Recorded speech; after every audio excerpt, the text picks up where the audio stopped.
अस्सलाम वालेकुम, क्या हाल है? खैरियत से है। ये मरसाल खैर की शटल है, मरसाल खैर की शटल है। ये नमाज के टाइम पे चलती है, सिर्फ नमाज के टाइम पे चलती है। ये मरसाल खैर होटल है, मर्ज की लॉबी है। ये इसकी लॉबी है। मिला जो तेरे दरबार से ओ मौला मौला। की लिफ्ट है, एक लिफ्ट ये है, एक लिफ्ट ये है। अस्सलाम वालेकुम, क्या हाल है? खैरियत से है। ये 415 रूम नंबर है मरसाल खैर में।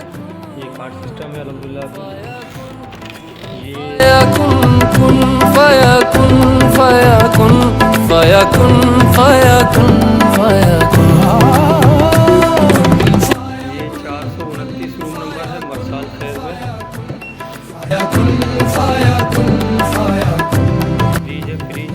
जब कहीं पे